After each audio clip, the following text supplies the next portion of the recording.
বিশেষ নিউজ দাঁড়াচ্ছে।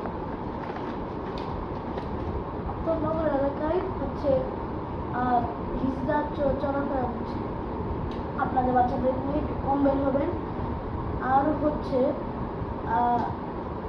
আর যদি আপনার বাসায় কোনো কেউ যদি কলিং বেল দেয় তাহলে আপনারা একটু আইনায় চেক করবেন।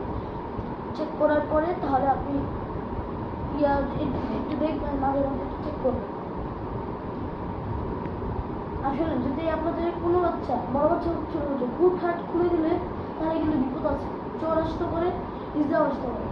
তাই শুধু গার্জেনরা দরজা করবে এখন, শুধু আফতাবনগরে, আর বাকি কোথাও না, শুধু আফতাবনগরে শুধু গার্জেনরা দরজা করবে, কোনো বাচ্চা। আর আপনাদেরকে বলে দিই যে এখন আয়নায় দেখে শুনে খুলবে। গার্জেনরা যদি তাড়াহুড়া খুলতে তাহলে বিপদ আছে, দেখে শুনে খুলতে হবে। তাই আরেকটা হচ্ছে কি 4:45-এ একটা হিজড়া আসছিল আফতাবনগরে, বকশিস চাচ্ছে, যে বকশিস না দিই তাহলে বাচ্চাকে নিয়ে যাবে। তাই আপনাদেরকে বললাম আজকের থেকে ইয়াদ থাকবে। আরেকটা কথা হচ্ছে আপনারা বাইরে কম বেরোবেন। আর ঠিক আছে, আসসালামু আলাইকুম।